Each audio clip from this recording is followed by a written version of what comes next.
chapitre 65, verset 10. Tu prends soin de la terre et tu lui donnes l'abondance. Tu la combles de richesses. Le ruisseau de Dieu est plein d'eau.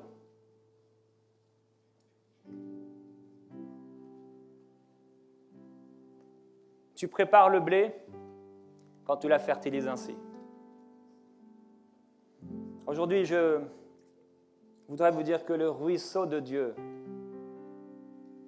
est plein d'eau.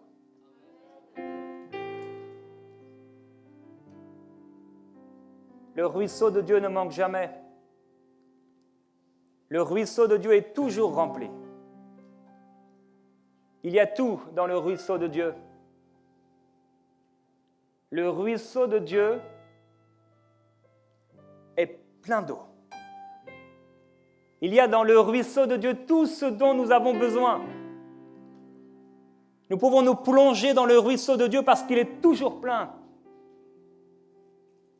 Le ruisseau de Dieu est plein d'eau. Il déborde d'eau. Il ne manque jamais de rien. Et si aujourd'hui tu écoutes avec foi le ruisseau de Dieu, tu vas pouvoir t'y plonger. Parce que notre Dieu est un Dieu d'abondance. Tu prends soin de la terre. Et s'il a pris soin de la terre, à combien plus forte raison il va prendre soin de nous? S'il a donné l'abondance à la terre, à combien plus forte raison il va nous rendre abondants? L'apôtre Paul déclare, est-ce que Dieu s'est mis en peine des animaux pour parler ainsi? En disant qu'on n'emmusera pas le bœuf pendant qu'il foule le grain, mais on lui laissera manger. Il dit non, il est écrit cela à cause de nous. Dieu ne se met pas en peine des animaux, mais Dieu se met en peine de nous. Dieu ne se met pas en peine de la terre.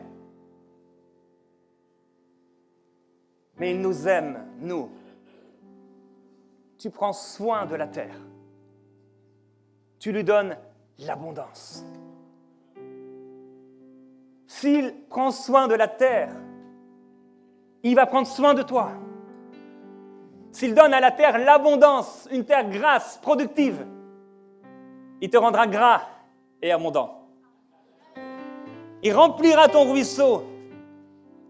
Il débordera toujours pour que tu aies toujours assez.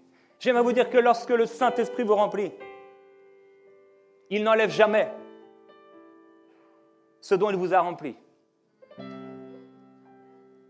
Si vous avez fait une expérience dans l'onction, cette expérience est un nouveau départ. Vous ne pouvez plus et vous ne devez plus aller au-delà de cela. Si vous avez goûté combien le Seigneur est bon, vous ne pouvez plus, vous ne devez plus retourner en arrière. Ce que le Seigneur donne, il le donne, il ne le reprend pas. C'est pourquoi si vous avez été rempli du Saint-Esprit une première fois, il vous remplira encore. Et ce qu'il vous a donné, il ne le reprendra pas. Tu prends soin de la terre, tu lui donnes l'abondance, tu la combles de richesses. Le ruisseau de Dieu est plein d'eau. Tu prépares le blé quand tu la fertilises ainsi. Nos cœurs ont besoin d'être préparés pour ce qui vient, pour ce qui a commencé. Nos cœurs doivent recevoir le ruisseau avant de pouvoir porter le fruit. On a besoin d'être arrosés pour que le blé sorte de nous. Pour que nous puissions porter nos gerbes de blé avec joie devant le Seigneur. En disant, voici ta terre a rapporté. Tu m'as abreuvé et j'ai pris soin de ce que tu m'avais donné. Voici, Seigneur, tu m'avais donné 5 talents, voici encore 5 autres. Dieu est un Dieu d'abondance. Il est un bon époux, il est un bon ami, il est un ami précieux. C'est le meilleur des amis, le meilleur des époux. Il est extraordinaire, il nous aime. Il nous aime tellement. Chaque matin, il pense à toi. Chaque matin, il pense à toi. Chaque matin, son nom vient dans ses pensées. Il est comme oppressé par toi, oppressé par l'amour. Il est saisi de compassion. Il dit que même si ta mère t'abandonnait, lui, il ne t'abandonnerait jamais. Jamais il ne peut t'abandonner, c'est hors de lui. C'est impossible. Parce qu'il est amour. Dieu est amour. C'est qui il est, c'est sa nature. Il t'aime tellement. Il se réjouit à ton sujet d'allégresse. Il a de la joie dans son cœur quand il pense à toi. Il ne regarde pas à tes fautes, à tes péchés, parce qu'il les a déjà effacés en Jésus-Christ. Toi, tu regardes à tes fautes et à tes péchés, mais lui, il les a déjà oubliés, jetés dans la mer de l'oubli. Il prend soin de la terre. Il lui donne l'abondance. Il la comble de richesses. Le ruisseau de Dieu est plein d'eau. Il y a un homme, il s'appelait Abraham, il a fait une erreur. Il a été vers Agar et elle a eu un enfant. Ce n'était pas la pensée de Dieu, ce n'était pas le désir de Dieu, mais il a fait ainsi. Et un jour, alors que son épouse n'en pouvait plus de cette femme, parce qu'on ne peut pas être partagé. Et le Saint-Esprit veut vous le dire aujourd'hui, on ne peut pas être partagé. Si nous voulons voir la gloire de Dieu, si nous voulons entrer dans ce réveil, pour ne pas dire qu'il a déjà commencé, nous ne devons pas et pouvons pas être partagés dans nos cœurs. Chasse, la femme chasse Agar. Et il lui a donné un pain et il lui a donné une outre d'eau. C'est tout ce qu'il lui a donné. Juste une petite gourde d'eau, une outre d'eau. Elle a commencé à aller dans le désert, à se perdre entre guillemets dans le désert et l'outre était terminée, il n'y avait plus d'eau. C'est normal, c'était juste une outre. Ce n'était pas suffisant. Dieu n'est pas comme ça. Dieu ne te laisse pas avec un pain et un peu d'eau. Et alors que la femme et le bébé étaient en train de pleurer, Dieu ouvre les yeux de la femme, Agar, et elle voit un puits d'eau. Et elle peut remplir son outre. Dieu aujourd'hui va te montrer plus qu'un puits d'eau, sa rivière, son ruisseau, son fleuve. Oui, le fleuve de Dieu est rempli d'eau. Et dans l'Apocalypse, l'apôtre Jean voit ce fleuve qui descend du trône de Dieu et du trône de l'agneau. Le fleuve d'eau de la vie, limpide comme du cristal. Il n'y a pas un fleuve semblable que celui qui sort de l'agneau et qui vient vers nous. Jonas a déclaré « Tu m'as jeté dans un bas-fond, au cœur, dans les profondeurs de la mer. Un fleuve m'a environné, toutes tes vagues et tous tes flots sont passés sur moi, et l'eau m'a couvert jusqu'à la gorge. » Il y a des eaux dans lesquelles on ne doit pas se trouver. Il y a des eaux dans lesquelles on ne doit pas plonger. Il y a des eaux dans lesquelles on ne doit pas prendre des choses. Il y a des eaux qui sont souillées et tout ce qu'elles contiennent est souillé. Mais l'eau de Dieu n'est pas souillée. Et tout ce que contient cette eau, nous pouvons le prendre. Sans nous poser de questions, sans avoir peur, crainte. Parce que tout ce que Dieu donne est bon. L'apôtre Paul dit, frères, je ne veux pas que vous ignoriez ce qui s'est passé dans le désert. Nos pères ont tous été sous la nuée. Ils sont tous passés au travers de la mer. Ils ont tous été baptisés en Moïse, dans la nuée et dans la mer, mais ils ne furent pas agréables à Dieu. Ils sont tous passés dans la mer, mais la mer était à leur droite, à leur gauche. Ils ont marché sur un sol qui était sec. Ils ont été baptisés en Moïse. Il y a beaucoup plus aujourd'hui. Baptisés en Jésus-Christ, nous ne voyons plus la mer à notre droite et à notre gauche comme un mur infranchissable. Nous pouvons y plonger. Nous pouvons plonger dans le ruisseau de Dieu et nous réjouir dans le ruisseau de Dieu, parce que le ruisseau de Dieu est plein d'eau. Et nous pouvons et nous devons, et Dieu nous appelle à plonger dans le ruisseau, dans son ruisseau. Aujourd'hui, je vais vous partager plusieurs choses, mais il y a une grande différence entre l'Esprit de Dieu et l'esprit de Mammon. L'Esprit de Dieu, quelqu'un qui est animé par l'Esprit de Dieu, il veut tout donner à Dieu. Quelqu'un qui est animé par l'esprit de maman, il veut tout garder pour lui. Quelqu'un qui est animé par l'esprit de Dieu, il donne, mais quelqu'un qui est animé par l'esprit de maman, il garde. Quelqu'un qui est animé par l'esprit de Dieu, il cherche Dieu. Mais quelqu'un qui est animé par l'esprit de maman, il cherche l'argent. Quelqu'un qui est animé par l'esprit de Dieu, Dieu veut son cœur. Mais quelqu'un qui est animé par l'esprit de maman, c'est l'argent qui veut son cœur.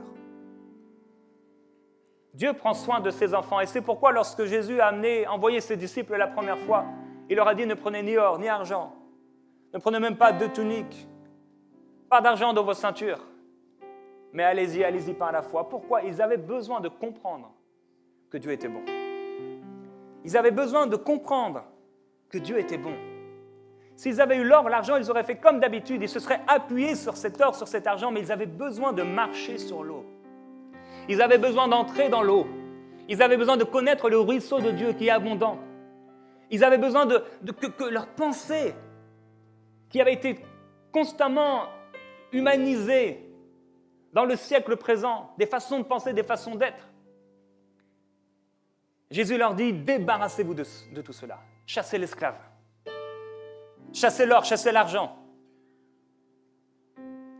Et vous allez découvrir combien Dieu est bon. Et c'est pour ça que lorsqu'ils sont revenus un jour, après avoir chassé les démons, ils se réjouissaient. Mais Jésus leur dit, non, réjouissez-vous de ce que votre nom est inscrit dans le livre de vie. Dieu prend soin de ses enfants, ça c'est l'esprit de Dieu. Mais l'esprit de maman, c'est l'argent prend soin de moi. L'esprit de maman, c'est le royaume de Dieu. Pour toi, ça va être le manger et le boire. Mais l'esprit de Dieu, c'est le royaume de Dieu pour toi. Ce n'est pas le manger et le boire, mais c'est la justice. C'est la paix, c'est la joie par le Saint-Esprit. L'apôtre Paul, il parle aux Galates qui avaient été animés par l'Esprit de Dieu. Il dit, lorsque vous m'avez vu, vous auriez été prêts à vous arracher vos yeux pour me les donner. Parce qu'il avait été persécuté. Mais les voilà qui veulent retourner à des anciennes façons de faire.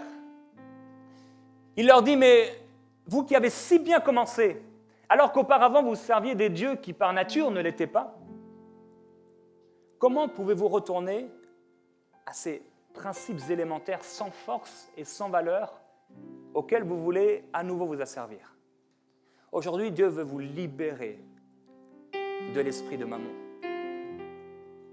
Il veut vous libérer de cette chaîne qui retient l'homme. Les esclaves pouvaient être attachés au cou, enchaînés les uns aux autres, mais beaucoup dans l'Église sont toujours enchaînés par l'argent. Ils ont goûté, ils ont connu combien Dieu est bon, mais ils sont enchaînés par l'argent.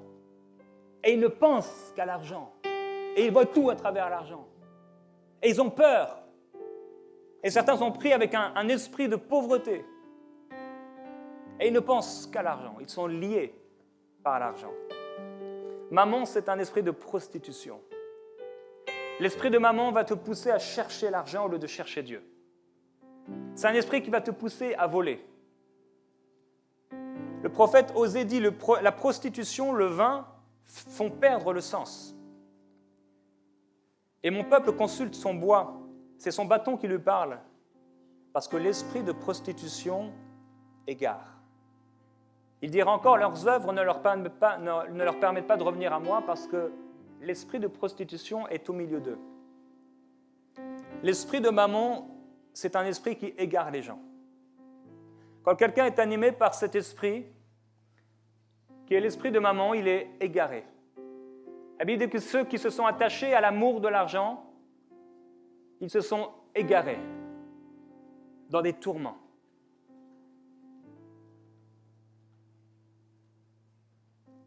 Jésus dit, comment quelqu'un peut-il entrer dans la maison d'un homme fort? Comment quelqu'un peut entrer dans le cœur d'un homme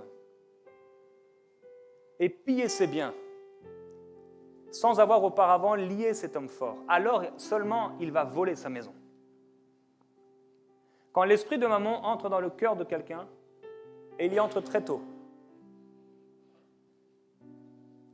il prend autorité sur la personne. Cet esprit de mammon, dans la pensée, la mentalité d'un homme, il lie les hommes. L'homme devient attaché à l'argent, comme l'ânon était attaché à ce morceau de bois. Lié. Il peut, avec sa chaîne, courir. Il peut s'acheter une bière et se réjouir, mais il est attaché. Il peut peut-être aller un peu loin et avoir une impression de liberté, courir, faire un trot. Mais en réalité, il est lié. Il est lié dans ses pensées, dans sa tête. Dieu veut nous libérer de l'esprit de mammon. Il veut libérer tes pensées de ce que tu as hérité de tes pères, de ce que tu as hérité du monde qui ne fait qu'enseigner sur l'argent, avec un esprit de peur. L'esprit de mammon, c'est un esprit de peur qui a peur de manquer, alors que le ruisseau de Dieu est plein d'eau. Pourquoi avoir peur de manquer? Le ruisseau de Dieu est plein d'eau. L'esprit de mammon, l'esprit de prostitution, il égare. Il te fait penser d'une certaine façon, il t'égare. Les gens qui veulent s'enrichir, qui s'attachent à l'esprit de mammon, ils s'égarent. Et plusieurs ont voulu s'enrichir dans l'Église, mais parce que leurs pensées n'étaient pas renouvelées, ils se sont égarés dans des tourments, c'est ce que dit Paul à Timothée. Il dit, mais toi, non, fuis ces choses et cherche la justice, l'amour, le royaume de Dieu. Entre dans le ruisseau d'abondance. Dans le ruisseau de Dieu parce qu'il est plein d'eau. Quand Jésus a envoyé les disciples, il leur a dit, sans or, sans argent, il était en train de leur dire, ne vous inquiétez pas de ces choses. Cherchez le royaume de Dieu et sa justice, et toutes les autres choses, ce dont vous avez besoin, vous seront données. Marchez, marchez dans le ruisseau de Dieu, et vous n'aurez qu'à tendre la main pour pouvoir cueillir, manger et vous réjouir. L'esprit de Dieu ne peut cohabiter avec l'esprit de mammon. La Bible dit ne donnez pas accès au diable. C'est une histoire de cœur. C'est juste une histoire de cœur. Jacques dit, vous désirez, mais vous ne possédez pas. Vous avez des querelles, vous avez des luttes intérieures, extérieures. Il dit, quand vous demandez, vous ne recevez pas parce que vous demandez mal, dans le but de satisfaire vos passions. Il est fort, il dit adultère. Il parle à des croyants. Il dit, vous êtes adultères. Pourquoi adultère? Parce que l'esprit de prostitution avait commencé à agir dans leurs pensées, les amenant à un cœur partagé. Il leur dit, si quelqu'un veut se faire ami du monde, il est ennemi de Dieu. Et il dit, croyez-vous que l'Écriture parle sans raison? C'est avec jalousie que Dieu aime l'esprit qui habite en nous. Dieu dit dans Deutéronome, vous serez tout entier à Dieu. Notre cœur doit être tout entier à lui appartenir totalement. Il leur dit adultère, mais lorsque l'adultère réalise qu'en fait, il ne cesse que de chercher l'argent et pas Dieu. Il travaille pour un salaire, pour une maison, pour une voiture, pour des biens matériels. Il ne pense qu'à ce qu'il n'a pas. Mais que, repentant, il réalise que quelque part, il s'est détaché du cœur de Dieu. Il vient comme la femme adultère, est venue avec un parfum de grand prix offrir ce qu'il a de plus précieux à Jésus. Et même si le pharisien est là en train de se dire, mais si cet homme savait, s'il était prophète, il saurait que cette femme est une pécheresse. Elle n'est plus une pécheresse. Elle est libérée. Mais toi, pharisien, tu es esclave. Toi, pharisien, tu es esclave, esclave du péché, esclave de l'argent. Tu es lié par l'argent, mais elle, regarde, elle est libérée. Elle peut donner sans avoir peur. Elle peut donner, elle donne avec joie. Elle donne ce qu'elle a de plus précieux.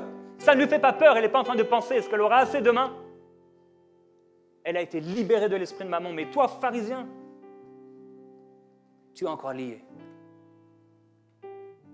Mammon dit, mettez votre confiance dans l'argent. C'est un piège. Dieu dit, Israël, c'était une vigne féconde. Elle portait du fruit, beaucoup de fruits. Et plus ses fruits étaient abondants, plus il a multiplié les autels. Plus son pays était prospère et plus elle a embelli les statues. Pourquoi leur cœur était partagé? Il y a des gens qui ne sont pas prêts à entrer dans les richesses parce que leur cœur est partagé. Le jeune homme riche n'était pas prêt à entrer dans les richesses que Dieu donne parce qu'il était attaché aux richesses matérielles. Son cœur était lié, esclave, et il n'a pas pu suivre Jésus. La Bible dit des 144 000, ils suivent l'agneau partout où il va. Ils ne suivent pas l'argent partout où il va, ils suivent l'agneau. Nos cœurs doivent être attachés à l'agneau. Nos cœurs doivent être attachés à Jésus-Christ.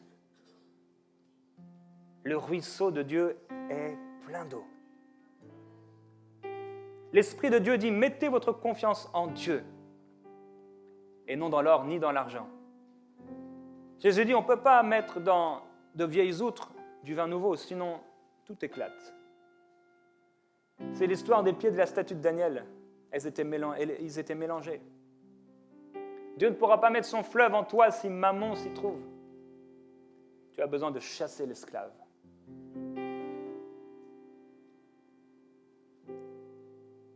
Ananias et Saphira ont choisi d'eux-mêmes de vendre leur champ, mais ils ont gardé une partie. Cette part, ça n'a pas l'air grand-chose. On se dit, c'est pas important. Et pourtant, ça l'est.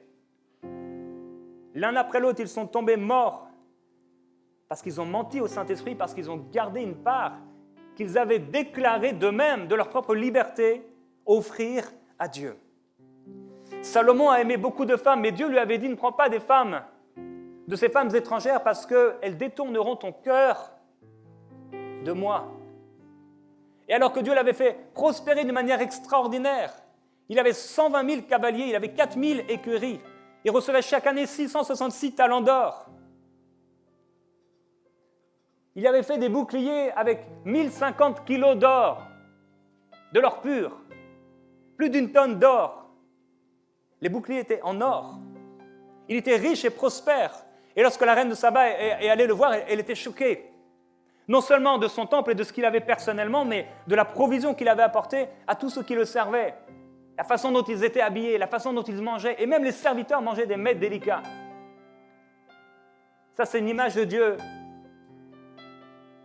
Mais lorsqu'il a commencé à s'attacher à ces femmes, il a pris de l'argent que Dieu lui avait donné pour offrir des idoles, pour construire des autels à ces faux dieux. Et la Bible dit qu'à la fin, parce qu'il n'a pas veillé, il a pris de cet argent et à chacune de ces femmes, il dépensait de l'argent pour construire un autel. Son cœur s'est détaché. Quand tu t'attaches à l'argent, quand tu t'attaches à maman, tu te détaches de Dieu quelque part. Les fils d'Élie étaient de mauvais enfants, c'étaient des vauriens.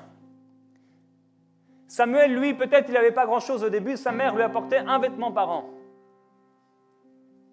Mais les fils d'Élie qui étaient là dans le temple, ils avaient demandé à celui qui recevait les sacrifices, ce qui appartenait à Dieu, de prendre avec une fourchette. Ils prenaient avec une fourchette à 3 dents les meilleurs morceaux pour se les approprier. Ils prenaient la graisse, la meilleure pour eux-mêmes. Et Dieu dit à Élie, mais vous êtes en train de vous engraisser, toi et tes fils, des offrandes qui étaient pour moi. Il y a quelque chose, il y a une part qui appartient à Dieu et qui doit lui être donnée, et il y a une part dans la vie de plusieurs qui devait être donnée à Dieu, mais qui a été gardée. Et Dieu est en train de dire que notre cœur doit être à 100% à lui. Aucune part pour les œuvres de ténèbres. Aucune part pour le royaume de Satan. Dans le livre de Josué, il y a l'histoire de Akan. Quand ils ont été à Jéricho, qu'ils en sont sortis, ils ont tout dédié à l'interdit et ils ont pris l'or et l'argent pour le mettre dans la maison de Dieu. Mais il y a un homme, lui, il s'appelait Akan. Et la Bible dit qu'il a pris de ce qui était l'interdit. Il ne devait pas y toucher, c'était pour Dieu. Il y a quelque chose qu'on a, c'est pour Dieu. Il y a quelque chose que Dieu met dans nos mains, ce n'est pas pour nous, c'est pour Dieu. Il y a quelque chose que Dieu nous donne, oui, tout est à lui, mais il y a quelque chose qui doit lui revenir. Si ça ne lui revient pas, on peut terminer comme Ananias et Saphira. Si ça ne lui revient pas, on peut terminer comme Élie, avec ses 2 fils qui sont morts comme ça. Si ça ne lui revient pas, on peut mal terminer comme Salomon. Ils ont tiré au sort pour voir de quelle tribu, dans quelle tribu on avait commis ce sacrilège. C'était la tribu de Juda, et ils sont tombés finalement sur Akan. Il a dit, oui, c'est vrai, quand j'ai vu ce beau manteau de Shinéar, et je l'ai pris avec moi, et quand j'ai vu cet or et cet argent, j'ai pris 200 pièces d'argent et un lingot d'or d'environ 600 grammes. Et je l'ai mis dans ma tente. Il dit, j'en ai eu envie, je les ai pris. J'en ai eu envie, je les ai pris. Ils sont cachés dans la terre, à l'intérieur de ma tente, et l'argent par-dessous. Ils étaient dans son cœur. L'argent était dans son cœur, dans la terre, à l'intérieur, l'argent par-dessous. Jésus dit, tu ne peux servir 2 maîtres, parce que tu haïras l'un, tu aimeras l'autre, ou tu t'attacheras à l'un, tu mépriseras l'autre. Notre cœur n'a pas besoin d'être attaché à l'argent pour que Dieu nous fasse prospérer, pour que Dieu pourvoie à nos besoins. Notre cœur doit être dénué de tout amour de l'argent, détaché de l'argent, et simplement se baigner dans le ruisseau de Dieu, se servir dans le ruisseau de Dieu, pas dans un autre ruisseau. On ne doit pas s'attendre que quelqu'un pourvoie. Ça, c'est une idolâtrie. Quand on commence à imaginer que quelqu'un doit donner, ou parler de la vie, dans la vie d'une personne, à sa place, c'est souvent un esprit d'égarement, un esprit de prostitution, l'esprit de mammon. Combien de gens parlent de l'argent des autres? Combien de discussions à propos de l'argent des serviteurs de Dieu? C'est l'esprit de mammon.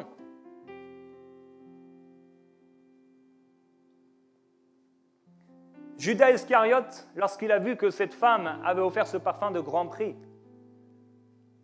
il était fâché. Pourquoi? Parce que la Bible dit qu'il prenait de l'argent dans la bourse. Il avait juste une bourse. Frères et sœurs, c'était juste une bourse. C'était un portefeuille, c'était rien.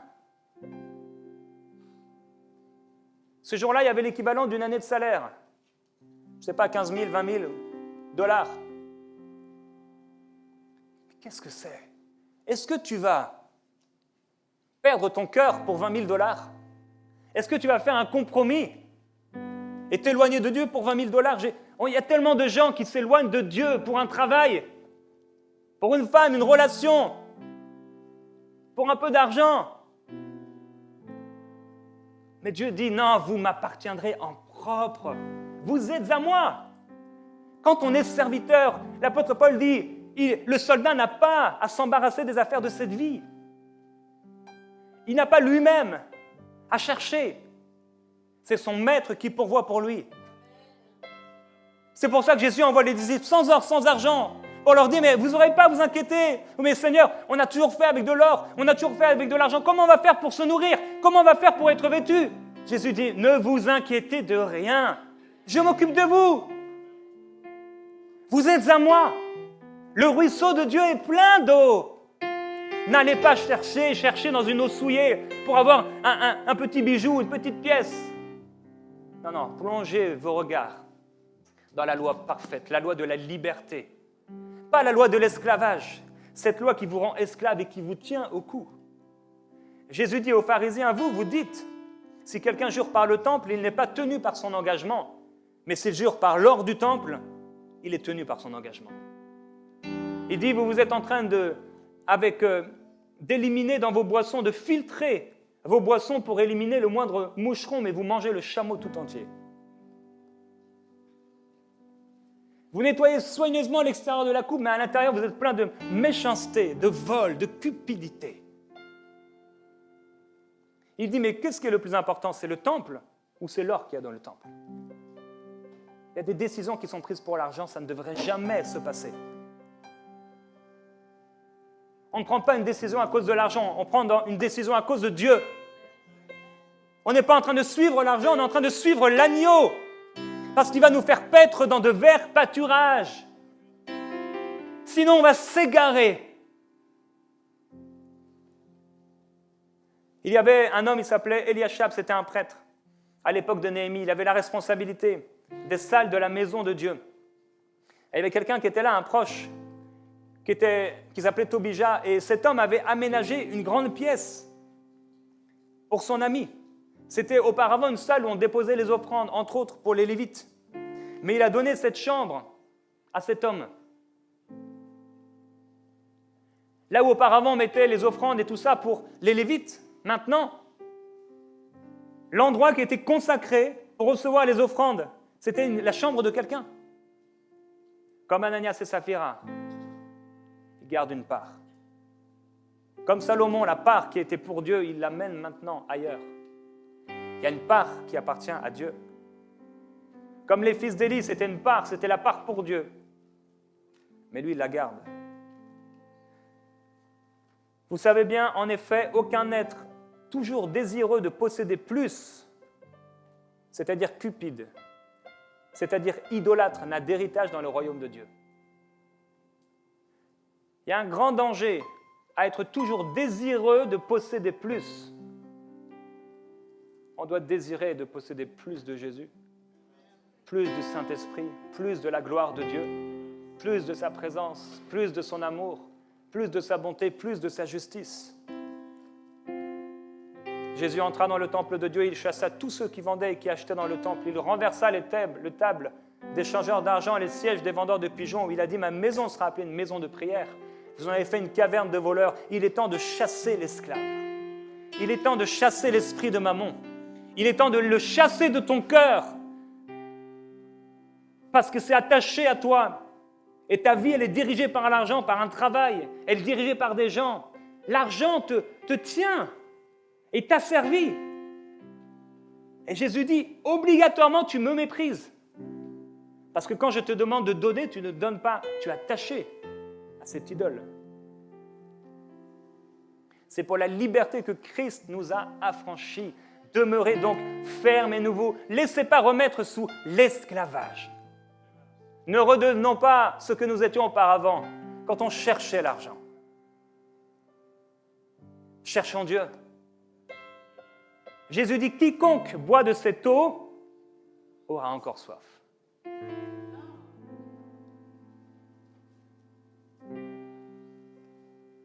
Quiconque boit de cette eau aura encore soif. Je ne veux plus boire de cette eau. Mais l'eau que je lui donnerai, deviendra en lui une source et des fleuves d'eau vive qui jailliront. Quand tu as dit oui à Jésus et qu'il t'a amené et qu'il t'a envoyé sans or et sans argent dans tes poches, tout à coup, qu'est-ce qui se passe? Tu n'es plus lié. Tu es libre. Tu es affranchi de l'argent.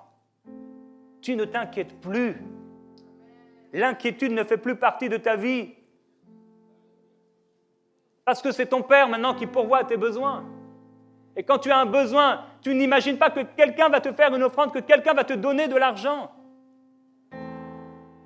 Tu n'es pas en train de juger le riche dans ton église. Non, tu regardes à Dieu.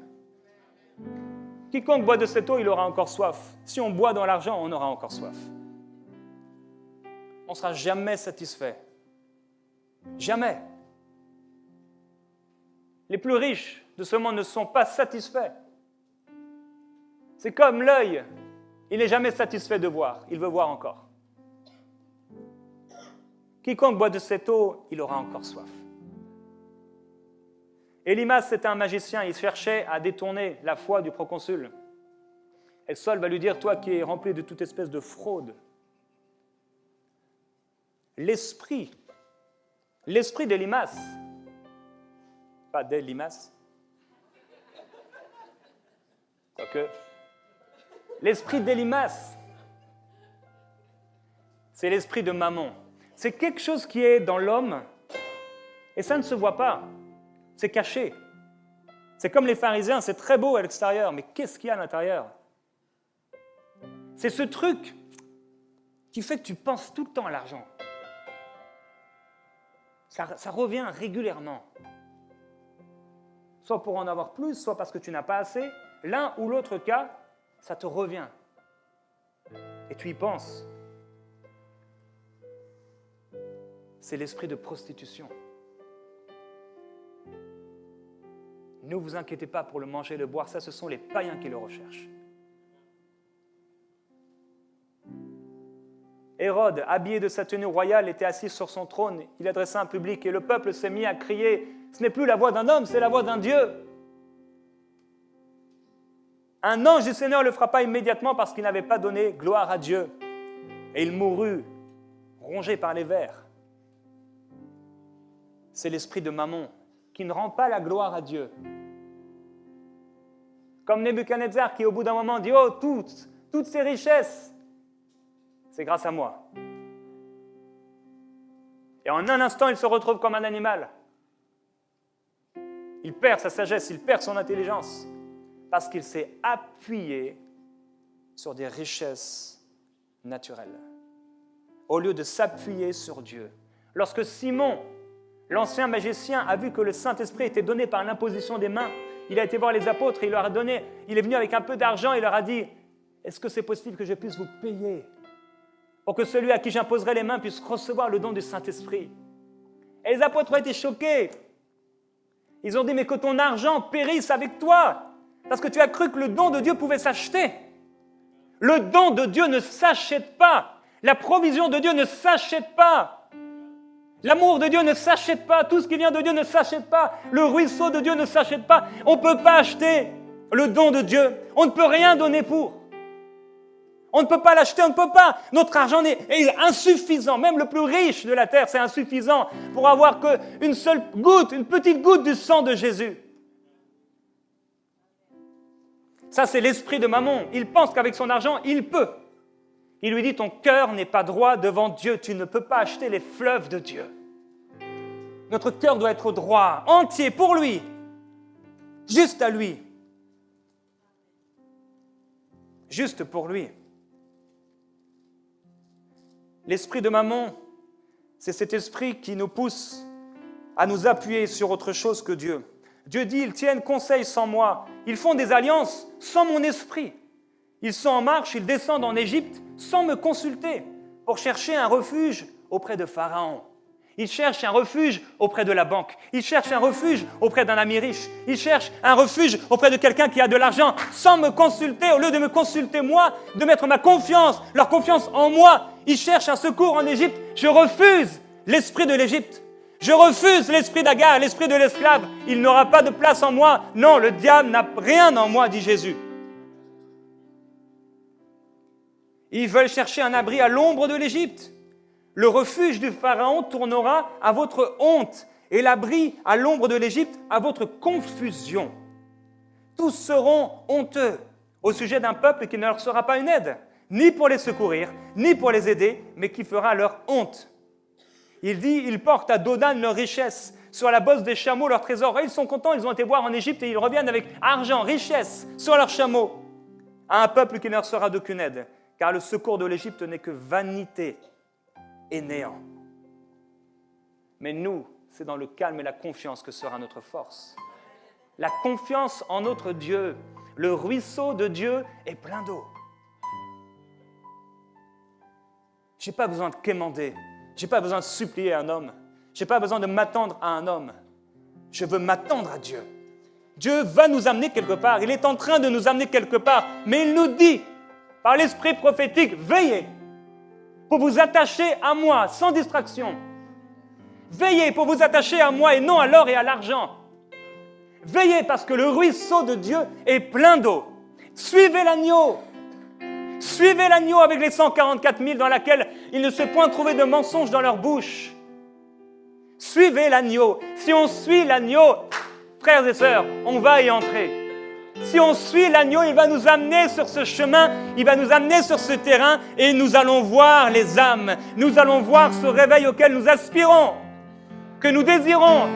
On va suivre l'agneau et il va nous amener. On n'aura pas à chercher. Oh Seigneur, c'est difficile. Seigneur, je n'ai pas mon GPS. Seigneur, je ne sais pas lire une carte routière. On aura juste à suivre les pas de Jésus-Christ. Il va nous diriger. C'est lui qui rend prospère l'homme. Ce n'est pas ses richesses, les richesses de ce monde. C'est lui qui pourvoit à nos besoins. Ce n'est pas un homme. La provision que peut te donner un homme, oui, tu vas avoir des richesses sur ton chameau, mais au bout d'un moment, ton chameau n'aura même plus à boire. Tu vas mourir de soif dans le désert. Tu vas mourir avec ton argent. Cette part que tu dois donner à Dieu, elle lui revient. Tu dois lui donner. Tu t'empêches de prospérer. Tu penses comme un homme, au lieu de penser comme il pense. Le psalmiste dit, « Voici l'homme qui ne prenait pas Dieu pour protecteur, mais qui se confiait dans ses grandes richesses. » Il dit, « Mais moi, je suis un olivier verdoyant dans la maison de Dieu. Je me confie dans la bonté de Dieu. » Akaz est un roi dans l'Ancien Testament qui, lorsqu'il a vu les ennemis arriver, il a vendu tout ce qui était dans la maison de Dieu pour faire un pacte, par sécurité. Asa a fait la même chose, même système, même histoire. Il a sorti de l'argent et de l'or des trésors de la maison de l'Éternel, tout l'argent, pour faire une alliance avec celui qui allait contre lui. On sait que Ézéchias a fait exactement la même chose lorsque le roi d'Assyrie est venu vers lui. Qu'est-ce qu'il a fait? Il a donné 900 kilos d'or, 9 tonnes d'argent au roi d'Assyrie pour être tranquille et pour faire une alliance avec lui.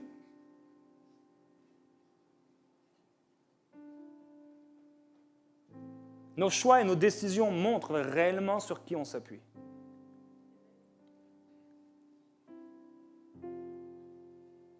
Notre cœur est à qui? Quelles sont les alliances que nous formons sans lui, sans Dieu? Et il y a un homme qui lui dit, « Tu as pris pour soutien ce roseau cassé qui pénètre et transperce la main de celui qui s'appuie dessus. » Parfois, on s'appuie sur quelqu'un et on est coupé. Tu t'appuies sur quelque chose, ça a l'air d'être stable, mais en fait, ça vient te trancher.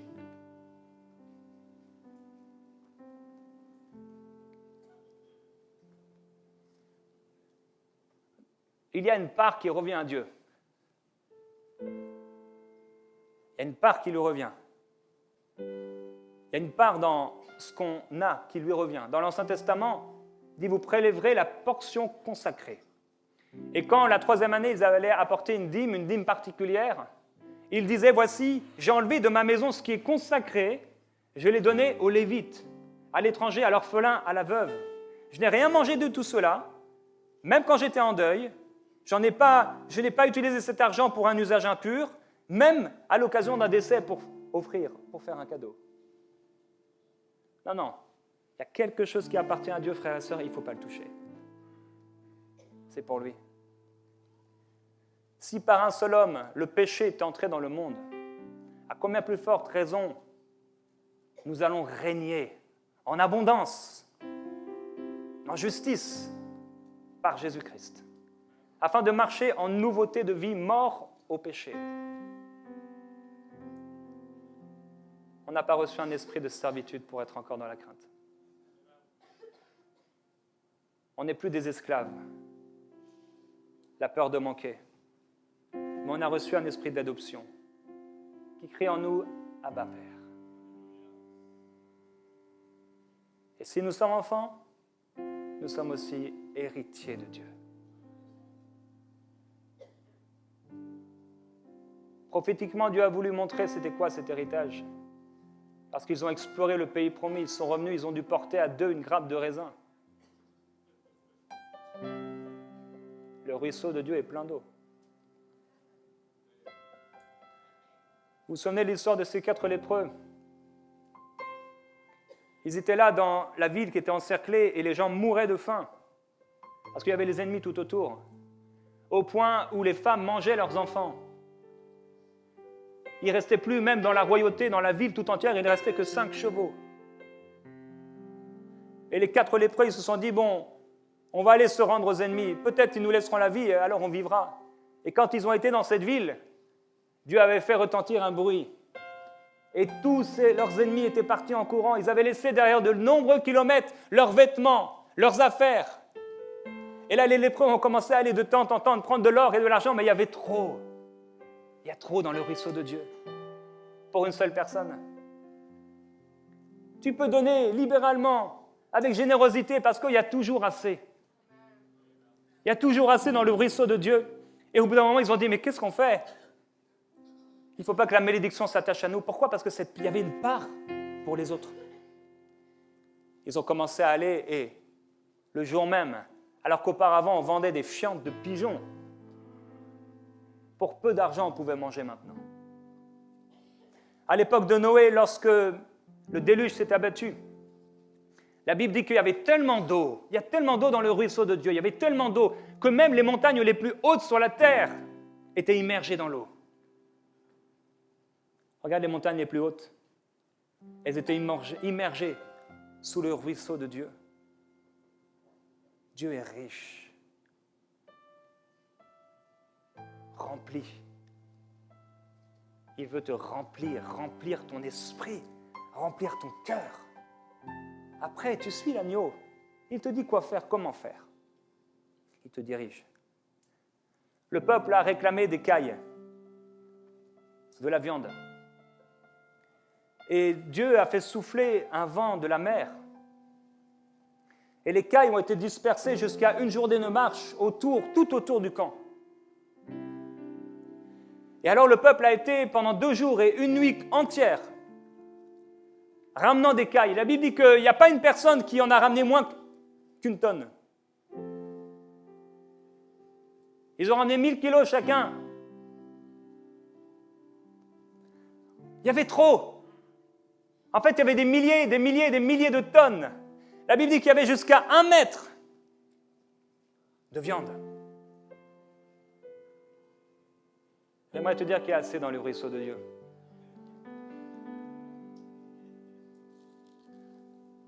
Les disciples étaient là, ils n'avaient rien pris. Ils avaient passé toute la nuit à rien prendre. Pourquoi? Parce qu'ils avaient l'or, l'argent, les façons de faire, les façons de penser. On retourne dans notre barque, on sait comment faire. Ils ont oublié de s'appuyer sur Jésus. Ils le voient au loin, jetez votre filet. Et ils n'arrivent même pas à le remonter, il y a 153 gros poissons à l'intérieur. Lorsqu'ils arrivent à attirer les filets, Jésus leur dit, prenez juste quelques poissons. Ils étaient 8, mais juste quelques poissons, histoire de dire. Il y en avait trop. Plus de 150 kilos de poissons. C'était plus qu'assez. Avec Dieu, c'est toujours plus qu'assez. Cet esprit d'esclave qui te dit que tu n'as pas assez, que tu n'auras pas assez, il faut l'enlever. Parce que ce n'est pas Dieu, c'est Satan lui-même.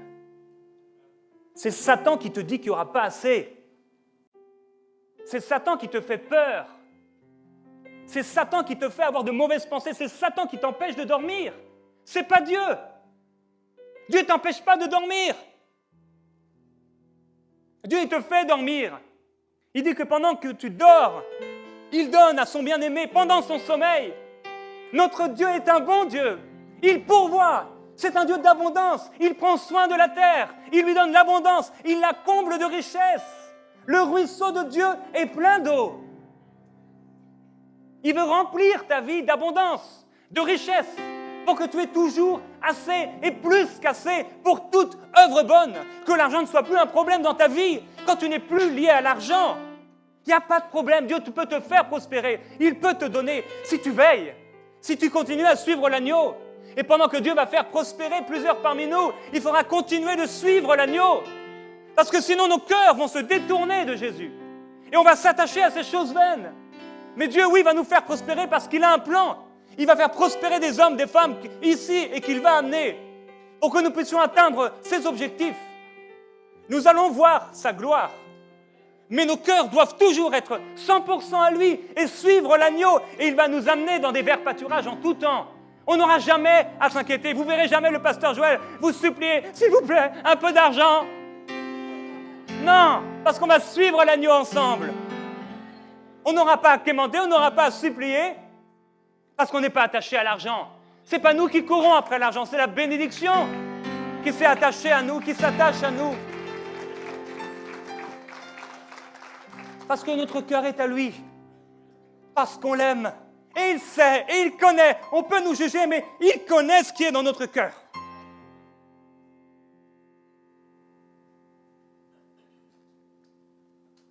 Ils ont ramassé l'écaille. Il y en avait trop. Les poissons, il y en avait trop. Pour les lépreux, il y en avait trop. De l'eau, au déluge, il y en avait trop. Et quand il a pris les 7 poissons, les 7 pains et les quelques poissons, il a commencé à les distribuer. Il y en avait trop. Il y avait plus d'1 tonne de nourriture. À partir de 7 petits pains, peut-être 1,5 kg. Je ne sais pas combien de livres. Il y en avait trop. Ils ont ramené 7 corbeilles remplies. Parce qu'avec Jésus, c'est toujours rempli. Rempli de nourriture. Il y avait cette veuve dans l'Ancien Testament. Elle n'avait plus rien. La mort, elle commençait à sentir la mort dans sa maison. Elle avait un besoin, elle sentait le besoin. Ça ne sentait plus la vie, ça ne sentait plus les gâteaux, ça ne sentait plus les pains. Ça sentait la mort. Elle n'avait plus d'huile. Mais Dieu parle. Va demander au dehors des vases chez tous tes voisins, des vases vides. N'en demande pas un petit nombre.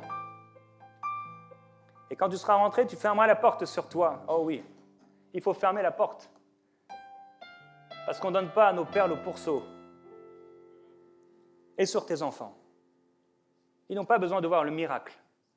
Ils en seront témoins. Mais le miracle, ce sera une parabole pour eux. Tu verseras dans tous ces vases et tu mettras de côté ceux qui seront pleins. Elle a commencé à remplir les vases. Elle remplissait le vase. Elle remplissait le vase et ses enfants l'amenaient. Et remplissaient, remplissaient. Et ses enfants n'en avaient pas demandé assez parce qu'au bout d'un moment, il n'y avait plus de vase. Et elle a commencé à regarder autour d'elle et toute sa maison était remplie de vases d'huile. Et il y avait une odeur qui se dégageait. Tout était huile. Elle sentait l'huile. Elle pensait huile.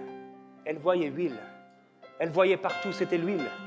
Si elle a commencé à vouloir se déplacer, ses pieds ont foulé l'huile qui était si précieuse auparavant, elle a dû marcher dedans. Tellement il y avait d'huile. Peut-être qu'un pot s'est brisé pour aller jusqu'à la porte pour pouvoir amener ses vases et les vendre. Elle en avait plein, elle avait de l'huile partout sur les pieds, sur les mains, de l'huile. Elle avait de l'huile et certainement elle s'est remis les cheveux, elle avait de l'huile sur les cheveux. Tout était huile, elle ne pensait que huile, elle voyait huile, elle voyait abondance. Elle a connu, oh voyez et goûtez combien le Seigneur est bon. On a besoin de le voir, on a besoin de le goûter, on a besoin de le sentir. Sentez, sentez combien Dieu est bon. Sentez combien Dieu est bon. Est-ce que tu veux sentir combien Dieu est bon? Est-ce que tu veux sentir combien Dieu est bon? Dieu est bon. Il est bon. Vous pouvez sentir, humer combien Dieu est bon. Parce qu'il est bon et sa miséricorde durera toujours. Il est bon. Il est merveilleux. On peut sentir. On est à la maison, on reste bloqué à la maison alors qu'on peut sentir. Dieu dit sentez. Sentez combien Dieu est bon. Voyez combien Dieu est bon. Il faut sortir. Sortir nous-mêmes. Soit on sort, soit on fait sortir. Soit c'est nous qui sortons. Parce que l'endroit est souillé, parce qu'on était dans ce fleuve en train de ramasser. On avait un peu envie d'argent, un peu. Soit on sort. Ou soit si c'est à l'intérieur de nous, c'est cet esclave qui va sortir. C'est cet esprit de mammon qui va sortir. Il n'a rien en moi. Il n'a rien en moi.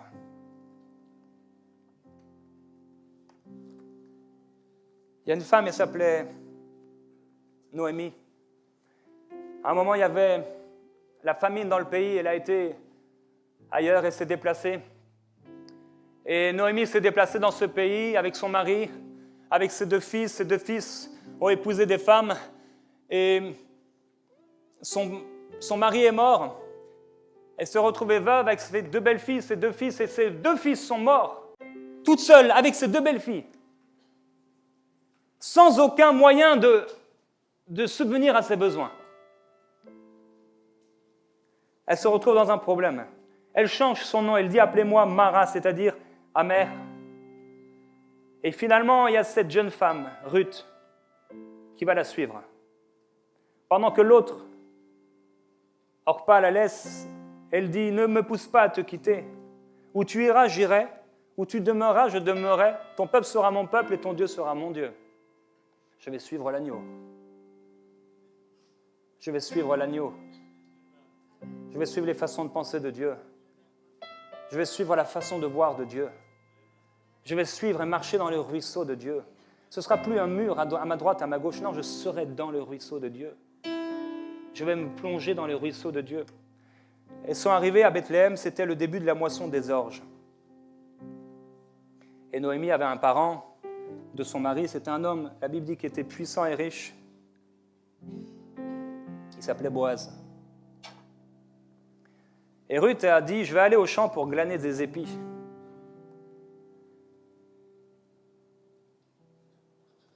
Elles étaient dans la pauvreté, dans le manque. Quand elles sont retournées dans la maison, c'était le manque, il n'y avait plus rien. La maison n'avait pas été habitée depuis longtemps, il n'y avait plus rien. Plus qui pouvait être mangé.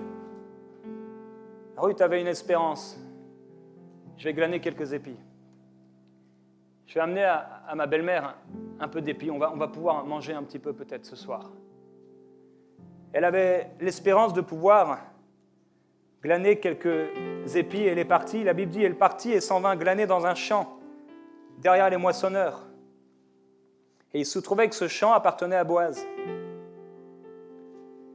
Elle était là en train de ramasser quelques épis. Elle dit, peut-être si j'en ramasse assez, on va pouvoir manger ce soir. Elle a commencé à aller dans le champ et l'homme l'a vue. Et du matin jusque dans l'après-midi, elle ne s'est quasiment pas assise parce qu'elle avait faim. Et Boaz va lui dire, j'ai ordonné aux serviteurs de ne pas te toucher, et quand tu auras soif, tu iras aux cruches et tu boiras de ce que les serviteurs auront puisé. Elle, qui est comme une esclave, une étrangère, une inconnue, elle n'aura même pas à puiser, on va puiser pour elle. Boaz est comme une image de Dieu, l'image du pourvoyeur. Elle s'imagine prendre un peu de blé, glaner quelques épis, et elle rencontre le maître. Le maître lui dit, il y a des cruches ici, tu pourras toujours aller, on va puiser pour toi. Va dans les champs et glane. Et il lui dit, maintenant, tu n'auras plus besoin d'aller derrière, parce que selon la loi, n'importe quel pauvre pouvait aller glaner ce qui restait après que les gens aient pris les blés. Il y avait quelques petites tiges qui restaient ici et là. Et les pauvres allaient derrière eux, et misérables, ils prenaient quelques grains, et ils les mettaient, ils les gardaient, ils les mettaient dans des poches. Mais ce n'était pas suffisant. Ce n'était pas assez. Il lui dit, non, toi, tu ne vas pas faire comme les esclaves. Tu ne vas pas aller derrière, mais tu vas aller au milieu. Tu vas te servir autant que tu veux. Et il a commencé à se servir. Et il y en avait de plus en plus. C'était abondant. Et regardez les esclaves derrière. Mais elle n'était plus esclave. Juste parce que Boaz avait parlé. Juste parce que Boaz avait dit. Juste parce que Boaz lui avait donné le droit d'aller dans le champ, d'aller où elle voulait, avant même que les moissonneurs aient été. Va où tu veux. Je vous assure, elle n'est pas restée avec les esclaves, en train de prendre quelques petits épis. Oh Dieu, s'il te plaît. Elle a été dedans. Elle a été dans le ruisseau. Et dans le ruisseau, il y avait plein d'eau. Il y avait suffisamment. Elle qui n'était plus dans le suffisamment, elle a commencé à avoir suffisamment. Et il y avait plus qu'assez. Tout à coup, c'était le moment de manger.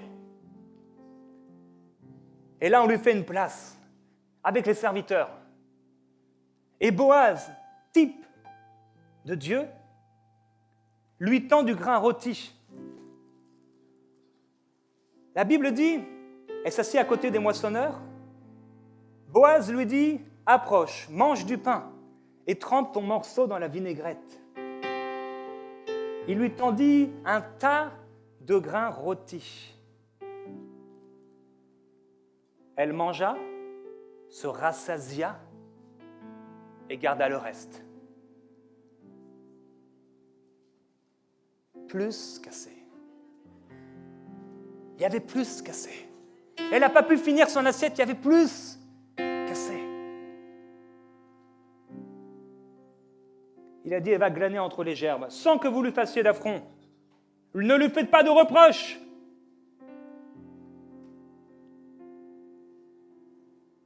Ne lui faites pas de reproches. On peut aller glaner, on peut aller dans le ruisseau de Dieu. Aucun ange de Dieu ne viendra nous faire de reproches. Au contraire, ils vont se réjouir de ce que quelqu'un est dans le ruisseau de Dieu. Et quand elle va glaner, toute la journée, elle va tellement glaner que elle va revenir avec 25 kilos d'orge. Toute la journée. Toute la journée. Il y en avait partout. Il y en avait plus qu'assez. Auparavant, et quand sur le chemin, Orpa est partie, elle est partie, et s'est dit peut-être que j'aurai un peu de grain. Comme Lot, il a regardé ce qui paraissait être bon, mais il s'est fait rouler parce qu'il n'a pas suivi l'agneau. Il n'a pas suivi l'agneau. Il a regardé, il a considéré, il a réfléchi, il a calculé. Oh, c'est un bon endroit. Je vais investir là-bas. C'était un mauvais endroit.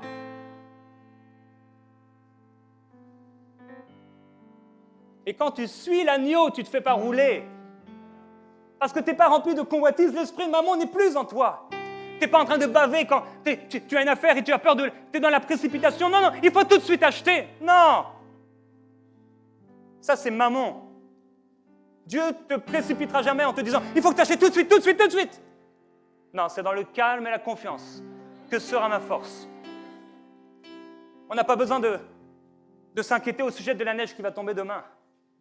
Je vous assure, elle va tomber. Seigneur, il faut que la neige tombe. Il faut que la neige tombe. On trouverait un homme stupide si l'on le voyait dans la rue en train de dire « Il faut que la neige tombe, Dieu, fais tomber la neige !» Peut-être en Afrique, mais pas ici. Et s'il reste trop, il va congeler, je vous assure. Et nous, on s'inquiète au sujet des choses de cette terre qui appartiennent à Dieu. Il dit, tout est à moi, l'or et l'argent sont à moi. Si j'avais faim, je ne te le dirais pas. Les animaux des champs, tout est à moi. La Bible dit qu'elle l'emporta. Elle emporta le sac chez elle. Elle va rentrer chez elle. Ouais. C'était la sonnette. Et elle veut être forte. Elle va ramener le sac. Elle le montra à sa belle-mère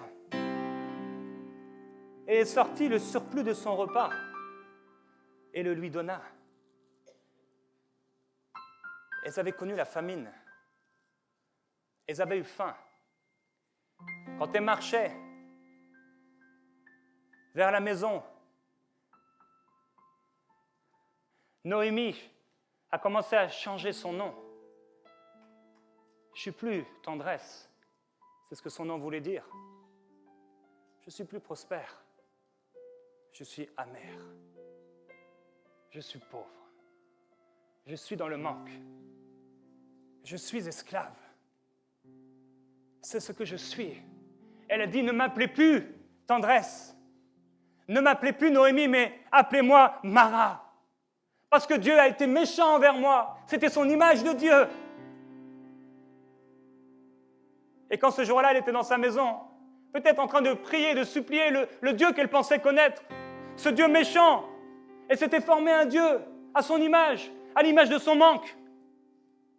Elle a peut-être été auprès de ce Dieu en disant, s'il te plaît, qu'elle puisse trouver un champ, qu'elle puisse revenir avec un petit peu d'orge, parce que c'est la saison, qu'on puisse la laisser.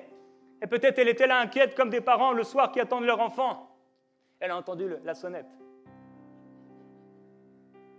Elle a vu Ruth fatiguée arriver avec son couteau et avec son orge. Elle a dit, voici l'orge. Le fleuve de Dieu est rempli d'eau. Le ruisseau de Dieu est rempli d'eau.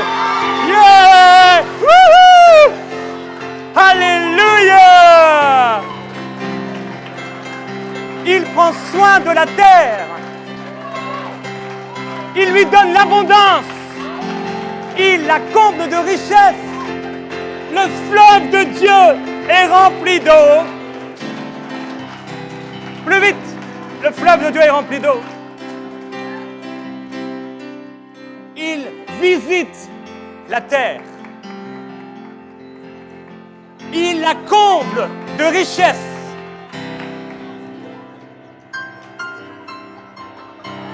Il lui donne l'abondance. Le ruisseau de Dieu est plein d'eau. Et même si le sac était vide, il y avait encore assez. Assez pour l'équipe de louange. Assez pour le chantre. Assez pour ceux qui sont dans le besoin. Il y avait assez pour les prédicateurs. Alléluia. Le ruisseau de Dieu est plein d'eau. Est-ce qu'on peut se lever et entrer dans le ruisseau de Dieu? Parce que le ruisseau de Dieu est rempli d'eau. Il visite la terre. Il lui donne l'abondance. Il la comble de richesse. Le ruisseau de Dieu est plein d'eau. Il prépare le blé quand il la fertilise ainsi. Avant de pouvoir laisser avoir le blé, il faut que la maison soit remplie de nuées. Il faut que nous soyons nous-mêmes remplis du Saint-Esprit. Avant que les âmes arrivent, elles vont venir et continuer d'arriver. Il faut qu'il nous remplisse pour qu'on ait toujours assez. Toujours assez. Et s'il y a ici quelqu'un, pendant que l'équipe va prendre un chant, ton ruisseau n'est pas plein d'eau. Tu n'es pas en paix, tu n'as pas la paix avec Dieu. Tu n'es pas sauvé. Et aujourd'hui, tu voudrais entrer dans le ruisseau de Dieu. Si c'est toi, là où tu te trouves, lève ta main vers le Seigneur pour lui dire aujourd'hui, je veux entrer dans le ruisseau. Est-ce qu'il y a quelqu'un qui veut recevoir Jésus-Christ aujourd'hui, l'auteur de ce ruisseau, celui qui donne la vie aux morts et qui appelle à l'existence ce qui n'existe pas? Si c'est toi, je te demande de t'avancer ici sur le devant et de te servir et de prendre gratuitement, sans rien payer, la vie éternelle. Tu es dans ce lieu, quel que soit ton âge, mais tu ne sais pas si tu mourrais aujourd'hui où tu vas. Aujourd'hui, le Seigneur Jésus s'offre à toi gratuitement. Et il te donne gratuitement parce qu'il t'aime. Si c'est toi, pendant le chant, tu viens ici, je vais simplement prier avec toi, prier pour toi, afin que tu deviennes une nouvelle créature et que tu puisses entrer dans le fleuve de Dieu. Il visite la terre. Il la comble de richesses. Il lui donne l'abondance. Les ruisseaux de Dieu sont pleins d'eau. Alléluia. Glorieux Jésus-Christ. Ah oui, on va se salir. Quand on va être entouré de toutes ces personnes, on va fouler foulée. Il y en aura beaucoup. Toujours assez. Il ne faut pas avoir peur d'avoir assez. Il ne faut pas avoir peur d'avoir plus. Parce que c'est un Dieu d'abondance. Il te donnera toujours, il te donnera encore. Chasse l'esclave et alors tu pourras hériter. Et laisse vivre le fils de la femme Marie. Alléluia. Gloire à Jésus-Christ. Si vous voulez être rafraîchi spirituellement, entrez dans le ruisseau de Dieu. Alléluia. Merveilleux Saint-Esprit, merci pour ton ruisseau qui est plein d'eau. Merci parce que tu donnes l'abondance, plus qu'assez. Nous choisissons aujourd'hui de ne plus nous inquiéter. Nous choisissons aujourd'hui de ne pas s'inquiéter au sujet de l'argent, du manger ou du boire. Nous ne nous inquiétons pas concernant le terrain, le bâtiment, l'argent de cette église, parce que tu vas pourvoir. Et nous ne nous confions pas en un homme, en notre argent, en nos possibilités. Nous voyons au-delà. Nous regardons à toi. Tu pourvois et tu pourvoiras encore. Tu pourvoiras à mes besoins. Tu pourvoiras aux besoins de ma famille. Tu pourvoiras aux besoins de cette assemblée. Tu pourvoiras à tous nos besoins selon ta richesse, avec gloire, en Jésus-Christ. Alléluia.